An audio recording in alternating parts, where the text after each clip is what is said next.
فتحنا لك فتحا مبینا ليغفر لك الله ما تقدم من ذنبك وما تأخر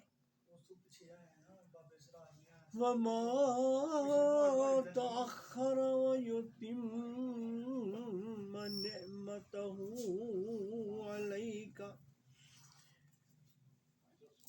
نعمته عليك ويهديك صراطا مستقيما وينصرك الله نصرا عزيزا. صدق اللہ العظیم. سبحانک لا علم لنا الا ما علمتنا انک انت العلیم الحکیم. رب اشرح لي صدری ویسر لي امری واحلل عقدۃ من لسانی یفقہوا قولی. رب یسر ولا تعسر وتمم الخیر. میرے عزیز ساتھیوں، یہ سورۃ فتح کی ابتدائی 3 آیات آپ کے سامنے پڑھی ہیں. اس میں اللہ تبارک و تعالیٰ نے حضور اقدس صلی اللہ تعالیٰ وسلم کو بہترین انداز میں فاتح کی عطیتیں پیش کی. ہمارا آج کا موضوع جو ہے وہ کہ نبی صلی اللہ علیہ وسلم ایک عظیم الشان سپہ سالار تھے. زندگی کا وہ پہلو جو فوجی نوعیت کا ہے، اس پہ نبی صلی اللہ علیہ وسلم کی زندگی کی جھلکیاں آپ کے سامنے رکھیں کہ دنیا کی تاریخ میں ایسا شاندار جرنیل کسی آنکھ نے نہیں دیکھا.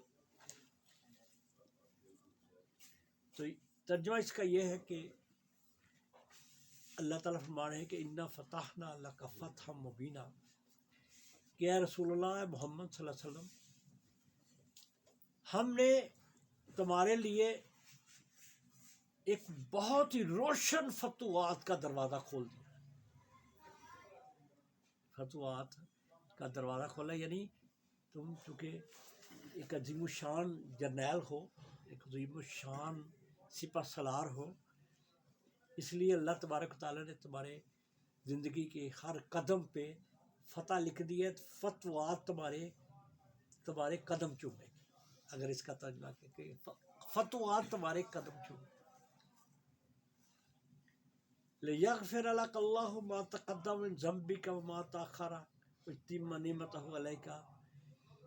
اور پھر اللہ تعالیٰ نے ایک اور بڑی شاندار بات ساتھ ہی کر دی. ویسے تو حضور اقدس صلی اللہ علیہ وسلم معصوم ہے نا، بالکل گناہ سرزد ہوتا ہی نہیں. بے شک. پھر بھی اللہ تعالیٰ نے کہا کہ اگر کسی وجہ سے، کسی بشری تقاضے کی وجہ شروع پہلے ہی اگر بھی کوئی چھوٹا سا گناہ اگر کوئی ایسا ہو بھی گیا نا، تو اللہ تعالیٰ نے ایسے عظیم الشان لیڈر، ایسے عظیم سپہ سالار سے یہ کہہ دیا کہ لِيَغْفِرَ لَكَ اللَّهُ مَا تَقَدَّمَ مِن ذَنبِكَ وَمَا تَأَخَّرَ. جتنے بھی پہلے گناہ کوئی بھی اگر کسی قسم کی ہلکی سی تھوڑی سی کوتاہی بھی ہوئی ہے نا، تو اس کو بھی اللہ نے بالکل صاف کر دیا ہے. اور آئندہ کے لیے بھی کوئی بھی گناہ اگر کبھی بھی سرد ہوگا، اللہ نے پہلے ہی اس کو بالکل آپ کے صفحہ سے آپ کی شخصیتیں ختم ہی کر دی، بالکل مٹا دیا ہے. آپ ایک بہترین شفاف، بہترین پاکیزہ ایک انسان ہے. وَيُتِمَّ نِعْمَتَهُ عَلَيْكَ. اور اللہ نے اپنی نعمت جو ہے آپ پوری کیا ہے. نعمت جو ہے اس میں ایک یہ بھی ہے کہ فتوحات کا ایک ایسا سلسلہ شروع ہوگا، آپ یہ راہ نہیں رہ جائیں گے. مَا يُعْطِيكَ رَبُّكَ فَتَرْضَىٰ، کہ ایسا اللہ تعالیٰ ایسی کچھ عطا کریں گے کہ آپ خوشی ہو جائیں گے، آپ راضی ہو جائیں گے، آپ اطمینان ہو جائے گا کہ بہت کچھ عطا ہونے والا. وَيَهْدِيَكَ صِرَاطً مُسْتَقِيمًا. اور آپ کا جو راستہ ہے نا، آپ جس راستے زندگی کا جو بھی آپ کا مقصد ہے، یہ سچائی اور حق کا ہی راستہ ہے. سچائی ہے یہی صحیح راستہ ہے، یہی سیدھا راستہ ہے، اسی پہ آنے والے بھی چلیں گے تو ان کو یہ کامیابیاں ملیں گی. یعنی یہ راستہ ہی اتنا خوبصورت، اتنا شاندار ہے کہ جتنے بھی آپ کے آنے والے امت کے لوگ جو بھی یہ راستہ اختیار کریں گے ان کو ایسی ہی کامیابیاں، کامرانیاں ملتی تھیں. وَيَنْصُرَكَ اللَّهُ نَصْرًا عَزِيزًا، اور اللہ تو ہر حال میں آپ کی مدد کرے. بہت ہی آپ کی مدد بھی ہوگی اللہ کی طرف سے، کامیابی. میرے ساتھیوں، حضور اقدس صلی اللہ تعالیٰ علیہ وسلم نے کسی سے کوئی جنگی تربیت حاصل نہیں کی. بڑی اہم بات ہے. کوئی تعلیم کسی قسم کی کسی استاد سے ہی حاصل نہیں کی. اور جنگی بھی کوئی نہیں نظر آتا کہ کہیں نبی صلی اللہ علیہ وسلم دیکھ کے کوئی ٹریننگ کسی نے کرائی ہو کہ آپ کو تلوار چلانا سکھاتے ہیں. کوئی بھی نہیں ملتا، کوئی بھی ایسا واقعہ نہیں ملتا. کیوں نہیں؟ تو یہ قدرت نے ایسا اندر ہی پیدا کر دیا کہ جب تلوار چلتی تھی تو پھر اچھی کمال کی چلتی تھی. تو حضور اقدس صلی اللہ علیہ وسلم اگرچہ مدینہ منورہ ہجرت کے بعد ہی یہ لڑائیوں کا سلسلہ شروع ہوا، یہ عسکری جو حضور اقدس صلی اللہ علیہ وسلم کی زندگی کا آغاز ہوا، لیکن حضور اقدس صلی اللہ علیہ وسلم شروع دن سے ہی بہترین قائدانہ صلاحیتوں کے مالک. وہ بات آپ کے سامنے رکھنا چاہتے ہیں. مکہ مکرمہ کی زندگی میں شروع سے دیکھ لیں کہ ایک بہترین قائد، ایک بہترین سپہ سالاری کی حیثیت سے آپ صلی اللہ علیہ وسلم نے کام کیا.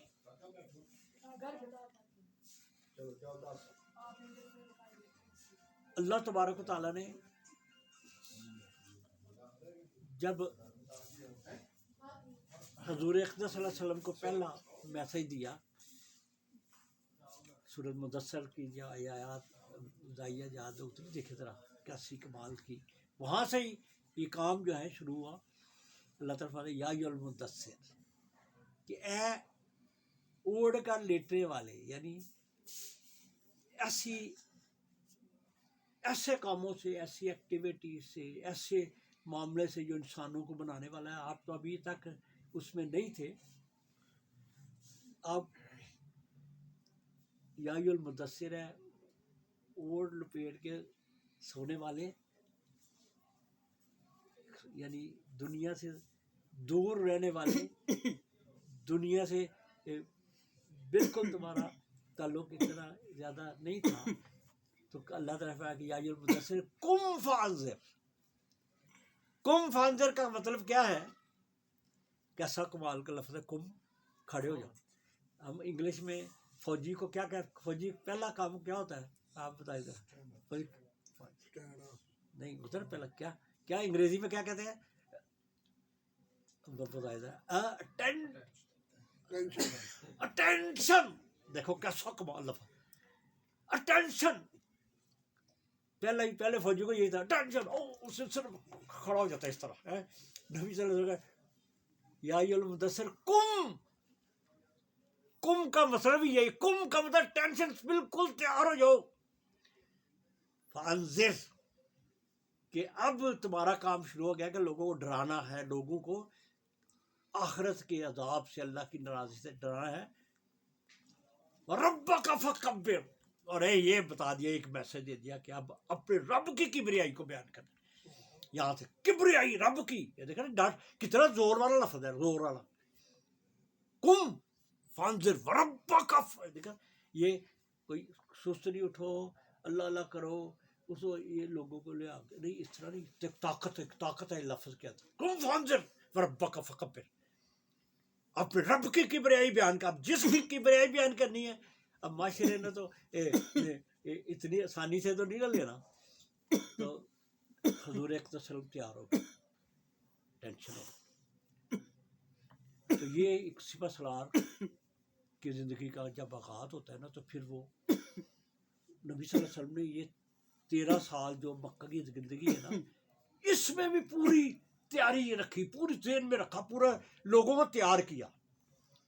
یہ بڑی غور طلب بات ہے. آج بڑی اہم بات ہے نوجوانوں کے لیے. میں چاہتا ہوں کہ یہ میرے ایسے شگرد یا نوجوان ایسے بنے کہ ان کے اندر ایک قوت پیدا ہو اسلام کی، یہ اسلام کے پر دیکھیں کیسی حضور اقدس صلی اللہ علیہ وسلم نے اس طرح نہیں کہا اسی آیا جی آپ اللہ کی طرف جائے اللہ اللہ کرے، اس طرح نہیں کہا۔ حضور اقدس صلی اللہ علیہ وسلم نے جب پہلے دن سے ہی نا جب کہا جا کے کہا کہ قولوا لا الہ الا اللہ تفلحون، پہلا لفظ جو لوگوں کا قولوا لا الہ الا اللہ، لوگوں لا الہ کہہ دو تفلحون، تم کامیاب ہو جاؤ گے۔ اور کامیاب کیا؟ کامیاب ہو جاؤ گے۔ اب کامیابی کیا ہوتی ہے؟ بڑا گہرا لفظ ہے کامیابی۔ کیا ہوتی ہے کامیابی؟ یعنی تمہیں ہر وہ چیز مل جائے گی جو تمہارے اندر ہے، یہ تمہیں عزت بھی ملے گی، تمہیں دولت بھی مل جائے گی، تمہیں دنیا کی حکمرانی بھی ملے گی۔ تو پہلا کلمہ یاد رکھے، کوئی پوچھے کہ نبی صلی اللہ علیہ وسلم نے پہلے کس چیز سے آغاز کیا؟ نبی صلی اللہ علیہ وسلم قولوا لا الہ الا اللہ تفلحون۔ اب ایک یہی کلمہ نہیں، حضور اقدس صلی اللہ علیہ وسلم جب لوگوں کے پاس جاتی جان شروع کرنا نے کہا شروع کرو، لوگوں کو اللہ کی طرف لانا شروع کریں، ڈرانا شروع کریں۔ تو نبی صلی اللہ علیہ وسلم لوگوں کے پاس جب خفیہ کام بچایا اپنے ساتھیوں کو، یہ بھی یاد رکھیں کیونکہ بڑا خطرناک وقت تھا، بہت دشمن بڑا سخت تھا، بہت اس کے پاس بڑا کچھ تھا، دولت بھی اس کے پاس تھی۔ ابھی آپ کو ان کی بارے میں بتاتے ہی رہتا ہوں نا کہ قریش جو تھے وہ میر لوگ تھے، ان کو وہ تجارت کرتے تھے، بڑا مال بھی اکٹھا کیا ہوتا، تجارت بڑی ان کی چل رہی، بہت میر آدمی میں ان کے پاس طاقت بھی تھی، غلام بھی رکھتے تھے، طاقت بھی اچھی ہوتی۔ اور یہ نبی صلی اللہ علیہ وسلم کا جب اعلان کرنا ہے لا الہ الا اللہ، جب کہا کہ او کہہ دو لا الہ الا اللہ، یعنی یہ 360 بوتیں جو خانہ کعبے میں رکھے ہوئے ہیں، ان سب پہ تلوار چلاؤ، آڑی چلا کے ایک اللہ رب العالمین کی بات کرو۔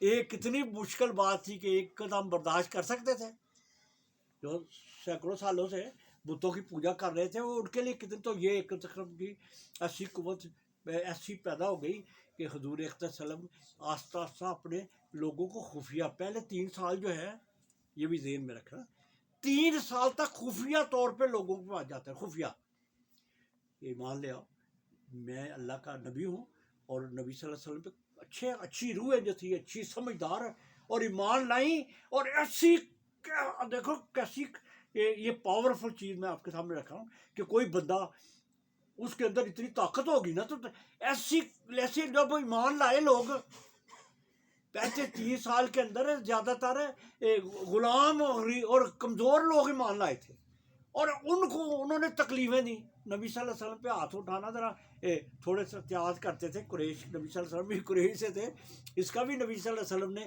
بڑا خیال رکھا، اور جو تکلیفیں دی اتنے بڑے۔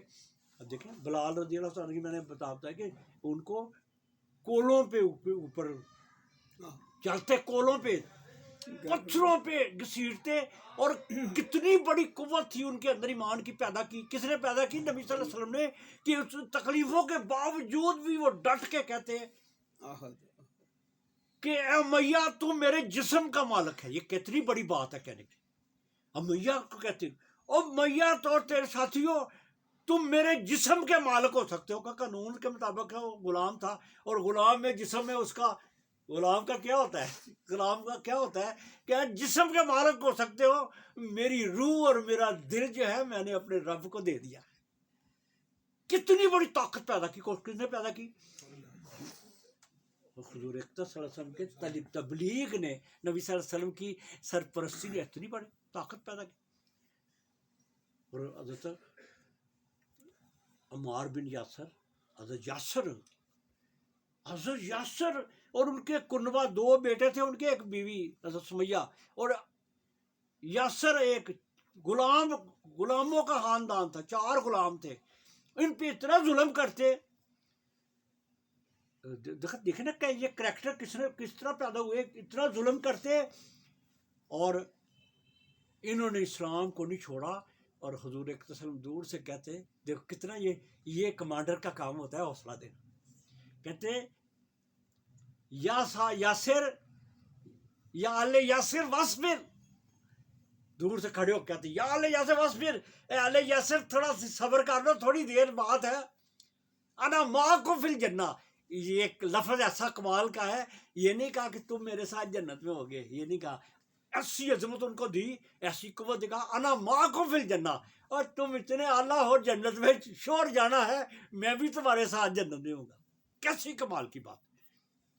تو میرے جی ساتھیوں، نبی صلی اللہ علیہ وسلم نے اپنی ساتھیوں کو، اول تو یہ تو غلام سے ان پہ جو ظلم کر ہو سکتا ہے، لیکن اپنے ساتھیوں کو بلاتے رہے، اور ایک خفیہ جگہ پہ اپنی میٹنگ کرتے تھے، اور وہ کون سا کس کا گھر تھا؟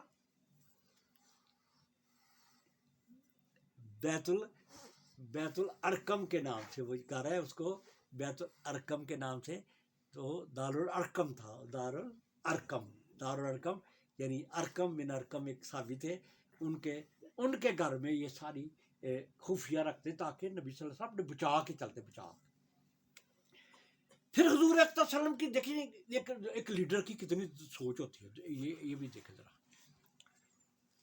سپاہ سالار کی سوچ ہوتی ہے، اس کو پورا پتہ ہے دنیا کے اندر کیا ہو رہا ہے، دنیا کے اندر اپنے لوگوں کا بھی پتہ ہے، پورا خاص ہے کہ کون کون برا ہے، کون کون اچھا ہے، کون کون کس کو کیا کر سکتا ہے، کس کے اندر کیا صلاحیت ہے، تیاری پوری رکھی نبی صلی اللہ علیہ وسلم نے، اپنے افراد جو بنا کے نا، تو ٹریننگ بھی کرتے رہے، اور پھر پتہ تھا کہ فلاں ملک کا بادشاہ جو ہے، فلاں ملک کا بادشاہ اچھا نہیں، فلاں کو اچھا ہے، تو نبی صلی اللہ علیہ وسلم نے اپنے ساتھیوں کو ہجرت کے لیے، پہلی ہجرت کے لیے کہاں بھیجا؟ حبشہ دیکھو نا، عقل، یہ دنائی کی بات دیکھیں کہ نبی صلی اللہ علیہ وسلم نے یمن نہیں بھیجا، طائف کی طرف نہیں بھیجا، کہاں حبشہ، یہ بحر العمر جو ہے نا، بحر العمر کے دوسری سائڈ پہ ہے، کشتیوں پہ جانا پڑتا ہے، اور وہ ادھر اپنے بھیجا کہ اس کا بادشاہ نجاشی جو ہے وہ بڑا اچھا دل کا ہے، اور اس کے پاس اس جگہ پہ بھیجا، یہ بھی دورت ایشیا نا، دیکھیں نبی صلی اللہ علیہ وسلم کی پوری دماغی صلاحیتیں پوری ہیں، پتہ ہے ہر چیز کا کہ کیا کیا دنیا میں ہو رہا ہے، اور کسی جگہ نہیں بھیجا۔ اور حبشہ میں کچھ لوگ گئے، 2 دفعہ ہجرت کی، اپنی یہاں تک کہ اپنی بیٹی حضرت رقیہ اور ان کا حضرت عثمان رضی اللہ تعالیٰ سے شادی ہوئی تھی، وہ ابھی نئی ادھر شادی ہوئی تھی، تو ان دونوں اس جوڑے کو نبی صلی اللہ علیہ وسلم نے حبشہ روانہ کر دیا، وہاں پہ کی طرح یہاں پہ بہت تنگ کرتے ہیں، تو وہاں پہ چلے جاؤ۔ یہ بھی نبی صلی اللہ علیہ وسلم کی دنائی۔ پھر دیکھیں نبی صلی اللہ علیہ وسلم نے حالات کا ہر طرف جائزہ لیا، اور ایک سپہ سالار کے اندر جو بھی ہوتے پتہ چلتے رہے کہ کہاں کا میں ایک کام کر سکتا ہوں۔ پھر ایک دفعہ نبی صلی اللہ علیہ وسلم طائف گئے، اپنے منہ بولے بیٹے زید بن حارثہ کو لے کے ساتھ طائف گئے، اور طائف کے لوگوں کے سامنے اسلام کو پیش کیا، اور انہوں نے ظلم کیا، اور اس کے باوجود بھی حضور اکرم صلی اللہ علیہ وسلم کو کتنا یقین تھا، فرشتے آگے کہنے لگے کہ جبرائیل علیہ السلام کہنے لگے کہ یا رسول اللہ وسلم، آپ کو بڑی تکلیفیں انہوں نے دی ہیں، اگر آپ مجھے اجازت دیں تو میں پہاڑوں کا فرشتہ لے کے آیا ہوں جو دونوں پہاڑوں کو ملا کے اس بستی کو تباہ کر دے گا۔ تو نبی صلی اللہ علیہ وسلم آیا کہ نہیں جبرائیل، نہیں، میں رحمت للعالمین بنا کر بھیجا گیا ہوں، میں کسی کو لعنت کے لیے نہیں بھیجا گیا، آج نہیں تو کل یہ ضرور مسلمان ہوں گے۔ دیکھو نا کہ امید، دور کی امید، اور وقت نے ثابت کیا کہ مسلمان ہے نا۔ پھر آگے دیکھتے ہیں، آگے چلتے جاتا ہے۔ پھر حضور اکرم صلی اللہ علیہ وسلم واپس آئے، پھر مدینہ منورہ پہ توجہ دی، اور مدینہ منورہ پہ اس کے لوگ جو ہیں، یثرب اس وقت یثرب کا نام تھا، وہاں سے لوگ آنے شروع ہو گئے، ان سے ملاقاتیں رکھی، اور وہاں سے پھر ایک نئی امید پھوٹی۔ دیکھو حضور اکرم صلی اللہ علیہ وسلم کا اپنے ساتھیوں کو بچا کے رکھا، مدینہ میں جتنا بھی انہوں نے ظلم جو بھی کیا، لیکن جان نہیں، وہاں ایک آدھ صرف شہید کی ہے، لیکن باقی محفوظ کر کے رکھے نبی صلی اللہ علیہ وسلم، اپنے ساتھیوں کو بچا کے رکھا۔ پھر وقت آ گیا، نہیں، عقبہ ایک ایسی جگہ ہے وہاں پہ، وہاں مدینہ یثرب کے لوگ آئے، وہاں پہ ان کے ساتھ بات ہوئی، پھر بیعت ہوئی، بیعت عقبہ اولیٰ اور بیعت عقبہ ثانی بعد۔ پھر انہوں نے نبی صلی اللہ علیہ وسلم نے کہا کہ ہمارے ہاں ہم آپ کا ساتھ دیں گے. ہمارے ہاں ایک معلم بھیج دیں، ایک ہمیں تبلیغ کرنے کے لیے، ہماری تربیت کے لیے بندہ بھیجیں. اور حضور اقدس صلی اللہ علیہ وسلم نے بہترین انسان، دیکھیں نا، یہ ہوتا ہے ایک سپہ سالار کا، ایک جرنیل کا، کہ کون سی میرے پاس طاقت ہے اور کون سا بہترین. سپہ سالار کی جو ہے اس نے اندازہ کیا مصعب بن عمیر رضی اللہ تعالیٰ عنہ کو وہاں معلم بنا کے بھیجا، اور ان کی محنت کی وجہ سے، ان کی کوششوں کی وجہ سے اسلام نے وہاں ترقی کی. تو پہلے جب جو گئے حضرت مصعب بن عمیر رضی اللہ تعالیٰ، تو پھر وہاں پہ صورتحال، پھر نبی صلی اللہ علیہ وسلم نے ارادہ کیا. 13 سال ہو گئے یہاں پہ اسلام کو مشکلات سے، وہاں پہ اسلام کو پھیلنے کے روشن امکانات ہوئے. تو حضور اقدس صلی اللہ تعالیٰ علیہ وسلم نے پہلے اپنے ساتھیوں کو پہلے روانہ کیا، اور پھر خود بھی رات کو ابو بکر صدیق رضی اللہ تعالیٰ کے ساتھ روانہ ہوئے، اور بڑی کمال کا راستہ اختیار کیا.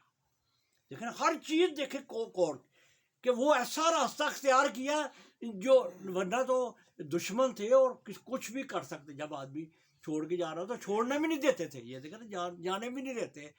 تو حضور اقدس صلی اللہ علیہ وسلم نے یہ جو راستہ اختیار کیا، اور پھر وہاں پہنچے، اور وہاں پہ جاتے ہی قباء نامی جگہ پہ نبی صلی اللہ علیہ وسلم پہلے پہنچے، اور جاتے ہی وہاں پہ مسجد کو تعمیر کیا. یہ کس فاصلہ سب سے پہلے مسجد جو بنائی گئی کون تھی؟ مسجد قباء. مسجد قباء اتنی شاندار، اور اس کا اللہ تعالیٰ نے قرآن مجید بھی بنیال تقوی، قرآن میں آتا ہے کہ یہ مسجد تقوی کی بنیاد پہ قائم ہوئی. وہ اس کا نبی صلی اللہ علیہ وسلم کو اس سے اتنا پیار تھا کہ وہ ہر ہفتے جو ہے وہاں پہ جاتے، اور فرمایا کہ جو مسجد قباء جا کے 2 رکعتیں نماز تحیۃ المسجد پڑھے گا تو اس کو عمرے کا ثواب ملے گا، اور عمرے کا ثواب ملتا ہے. مسجد قباء یعنی پہلے وہ مسجد وہاں بنائی. پھر حضور اقدس صلی اللہ علیہ وسلم نے اونٹنی، جیسے آپ کہتے ہیں کہ گئے، اور فرمایا کہ میری اونٹنی یہاں بیٹھے گی، وہاں پہ ہی میں رکوں گا. پھر اونٹنی قدرتی طور پہ حضرت ایوب انصاری رضی اللہ تعالیٰ گھر کے سامنے بیٹھی. دیکھیں نا، اب نبی صلی اللہ علیہ وسلم کی زندگی کا آغاز، دوسرا آغاز ہو. وہاں پہ بیٹھی اونٹنی، اور حضرت ایوب انصاری رضی اللہ تعالیٰ کے گھر نبی صلی اللہ علیہ وسلم نے قیام کیا، اور وہاں ہی اس کے قریب ہی پھر جگہ لے کے مسجد نبوی جو بنی نا، یہ 2 یتیم بچوں کی جگہ تھی، اور قبضہ نہیں کیا. وہ کہہ رہے، بچوں نے کہا تھا کہ آپ ہماری ویسی زمین لے رہے ہیں. نبی صلی اللہ علیہ وسلم نے کہا نہیں، میں دیکھو سپہ سالار ایک لیڈر، دوردرشی کتنی ہے کہ آج اگر میں نے بغیر ان سے پیسوں سے اگر لے لی تو کل کوئی اور اس کی جو ہے اس تقدس کو پوال کر سکتا ہے. دونوں کو رقم ادا کی، اس کی پوری رقم ادا کر کے وہ زمین لی. اور پھر نبی صلی اللہ علیہ وسلم نے جب مسجد کی تعمیر کی تو سپہ سالار کی ایک اور خوبی دیکھی. کمال سپہ سالار کیا ہے کہ یہ نہیں کہ لیڈر ہوتا کہ لوگوں کو کہتے یار مسجد بنانی ہے چلو شروع کرو، میں تو لیڈر ہوں، میں تو ادھر بیٹھتا ہوں کرسی پہ. ایسا نہیں کیا، بلکہ نبی صلی اللہ علیہ وسلم خود بھی ان ساتھیوں کے ساتھ اینٹیں اٹھاتے اور جو بھی پتھر اٹھاتے اور مسجد کی تعمیر کی. اور وہ پہلا پارلیمنٹ، پہلا پرائم منسٹر ہاؤس، اور پہلا گورنر ہاؤس، جو کہیں پہلا جو ہے وہ جگہ بنی جہاں پہ ایک منظم کمانڈر، جیسے کینٹ ہوتا ہے نا، جیسا اس طرح وہ مسجد کے اندر. اور اس کا جو محراب ہوتا ہے نا، محراب، یہ بھی سوچ لیں، یہ بڑی امپارٹنٹ بات ہے، ایک قیمتی کو محراب جب بنایا. محراب ہوتا ہے نا، کیا ہوتا ہے، کس کو کہتے ہیں پتہ ہے آپ کو؟ وہ جہاں پہ سجدہ کرتے ہیں نا، اور محراب کیا، اس کا معنی کیا ہے؟ تھوڑا ذرا غور، یہ بھی آج سنیں. محراب کا مطلب ہے خرب، یا جنگ کرنے کے جو صلاح مشورے ہیں نا یہاں، وہ ہوتے ہیں، اس کو محراب کہتے ہیں. محراب حرب سے بنا ہے نا، یعنی حالانکہ ہے محراب، لیکن اللہ کے نبی صلی اللہ علیہ وسلم نام محراب اس لیے رکھا کہ یہاں پہ ہم مشورہ کریں گے، فیصلے کریں گے. جنگ جو آئندہ کرنی ہے وہ پہلے ہی طے ہو گیا کہ ہم نے اس دین کو، کیونکہ اللہ نے شروع سے کہہ دیا تھا کہ هو الذی ارسل رسولہ بالخدا، کہ یہ اللہ نے اپنا رسول بھیجا ہے ہدایت کے ساتھ، اور دین الحق کے دین حق کے ساتھ، لیظہرہ علی الدین کلہ، اس نے سارے دینوں پہ غالب ہونا ہے۔ یہ غالب ہونا ہے تو دنیا میں طاقت کے بھی ہونی ملے گی تو غالب ہوگا نا، ورنہ دنیا کے کس طرح اسلام کو کس طرح آج نہیں دیکھ سکتی، دیکھ لیں آپ کا۔ تو اگر طاقت نہ ہوتی تو نبی صلی اللہ علیہ وسلم غالب کرنے دیتے؟ تو نبی صلی اللہ علیہ وسلم نے وہاں پہ اسلامی ریاست، اور ایک اور بڑی شاندار بات دیکھے ذرائی کی، جب نبی صلی اللہ علیہ وسلم مدینہ منورہ گئے یثرب، تو سب وہاں کے جو بھی نمائندے تھے نا، نمائندہ پارٹی سی، ان میں کیا کون کون تھے دیکھیں، یہ بہت ہی کامیاب نبی صلی اللہ علیہ وسلم کا کام تھا، اور دنیا کی تاریخ کے اندر اس کو نبی صلی اللہ علیہ وسلم کی عظمت کا بہت بڑا وجہ قرار دیا گیا کہ یہ نبی صلی اللہ علیہ وسلم نے جو یہاں پہ آ کے کیا، کسی عرب کے اندر کوئی بھی کسی کو نہیں پتا تھا کہ یہ کیا چیز ہوتی ہے۔ وہ ہے میثاق مدینہ، وہ کہتے وہ کیا ہے میثاق مدینہ، یعنی جب نبی صلی اللہ علیہ وسلم وہاں گئے تو جتنے بھی وہاں پہ جو بڑی طاقتور جو بھی یونٹ تھے ان کے ساتھ ایک معاہدہ ہوا، اس معاہدے کو میثاق مدینہ کہتے ہیں۔ یہ پہلی دفعہ دنیا کی تاریخ میں پہلا رائٹنگ لکھنے کا وہ پہلا معاہدہ ہوا جو کسی اسلامی ریاست کے قیام کے لیے ایک ابتدا ہوئی اور لکھا گیا۔ یہ پہلا معاہدہ تھا، کس کے درمیان ہوا؟ اس علاقے میں یہودی رہتے تھے، یہودی تھے نا، یہودیوں کے قبائل تھے، 3 بڑے بڑے ان کے گروہ تھے، اور اس کے ساتھ ساتھ اوس و خزرج کے مشرکین تھے، اوس و خزرج کے یہ لوگ تھے جو انصار جن کو ہم کہتے ہیں، اور تیسرا ایک اور گروہ پیدا ہو گیا، وہ کون سا ہے؟ دیکھ رہے پورا شعور، ایک تیسرا بڑا خطرناک گروہ پیدا ہو گیا، وہ کون؟ وہ منافقین کا گروہ تھا۔ اور منافقین کیا تھا زبان سے، اور جس کا سردار کون سا؟ عبداللہ، ماشاء اللہ بولتے یاد ہے، عبداللہ بن ابی جو منافقین کا سردار تھا، وہ ان گروہ کا سردار ہو گیا، اور وہ سب سے بڑی خطرناک قوت تھی جو مسلمانوں کو، جو اوپر سے مسلمان ہو اور اندر سے اسلام کے خلاف سازشیں کرے۔ تو یہ جب سارے گروہوں نے سائن کیے اور نبی صلی اللہ علیہ وسلم نے بھی اپنے سائن کیے، اور سائن اور گروہ اس معاہدے کے اندر کیا طے پایا تھا، کمال کی باتیں دیکھیں، یہ تاریخ کا کمال کا معاہدہ ہے میثاق مدینہ۔ اس میں یہ طے پایا کہ یہ ایک ریاست ہوگی، اور اس ریاست کا سربراہ محمد صلی اللہ علیہ وسلم۔ یہ دیکھ رہے کیسی کمال کی بات ہے نا، رائٹنگ میں آ گیا کہ یہ اس ریاست کا جو سربراہ ہوگا وہ محمد ہوگی صلی اللہ علیہ وسلم، اور وہ سارے تیار ہو گئے۔ پھر دوسری بات یہ تھی کہ اگر کوئی باہر سے حملہ کرے گا تو سب مل کے اس کا دفاع کرے، اور یہاں پہ سب کو اپنے اپنے آزادی ہوگی، جس طرح اپنی دین کے مطابق چلنا چاہے۔ تو یہ ایسا معاہدہ ہوا کمال کا۔ اب دیکھیں حضور اقدس صلی اللہ علیہ وسلم نے جاتے ہی اپنا ایک ریاست قائم ہوگی، نبی صلی اللہ علیہ وسلم نے اپنے کچھ شاہ سواروں کو نا بھیجنا شروع کر دیا مختلف علاقوں میں جائزہ لینے کے لیے، ادھر ارد گرد یعنی ایک اپنی ریاست کی وہ رٹ جس کو کہتے ہیں نا، رٹ قائم کرنے کے لیے آج ہماری حکومت رٹ جو ہے اس کو قائم کرنے کی ادھر ادھر علاقے میں بھیجا کہ باہر سے کوئی آئے، ہم ذمہ دار ہوں۔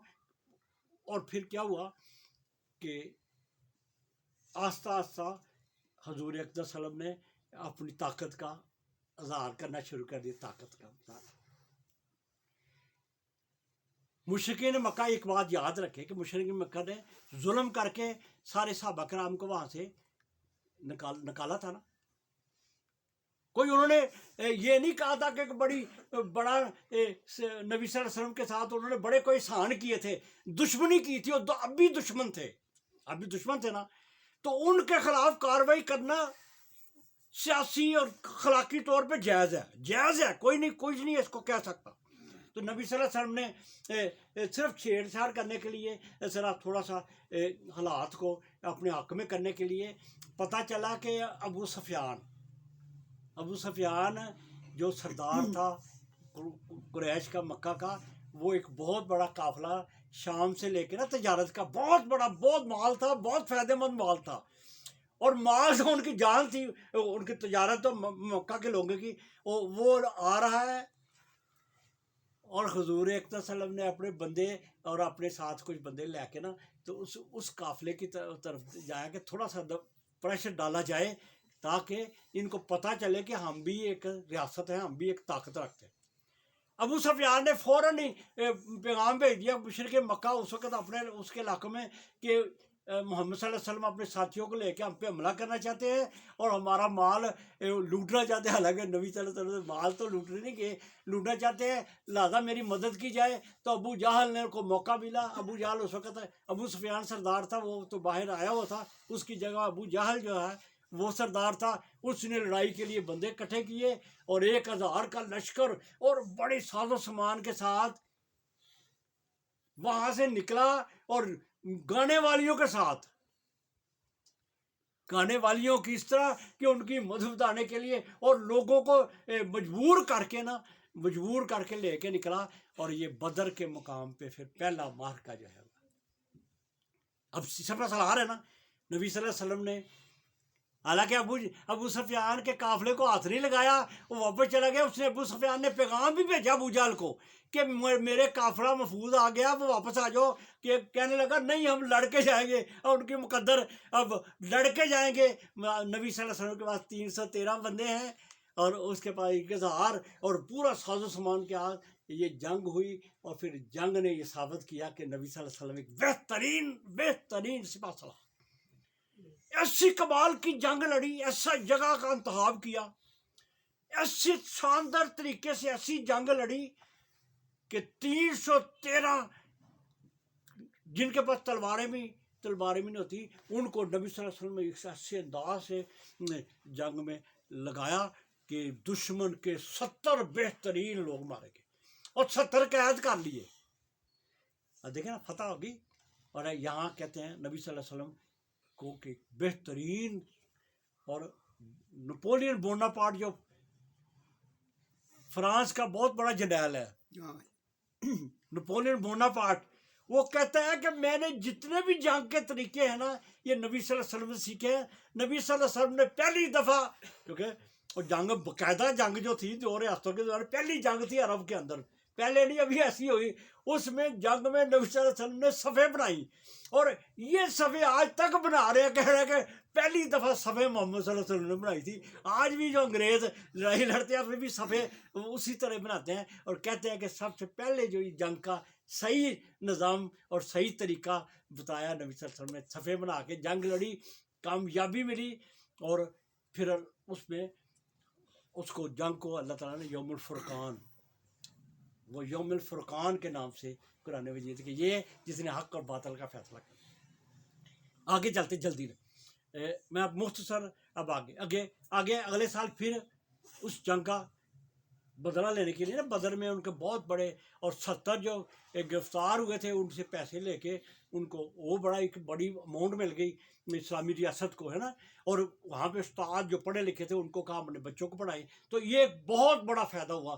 پھر وہ پھر حملہ کرنے کے لیے آگے احد کے میدان میں، اور نبی صلی اللہ علیہ وسلم کا ارادہ یہ تھا کہ احد کے گھر کے ہم احد میں ہم مدینہ میں رہ کے جنگ لڑیں گے، لیکن نوجوانوں نے کہا نہیں ہم میدان میں جائیں گے، تو اس طرح نبی صلی اللہ علیہ وسلم احد کے پہاڑ کے پیچھے آگے میدان تھا، وہاں پہ اپنی فوجوں کو مرتب کیا۔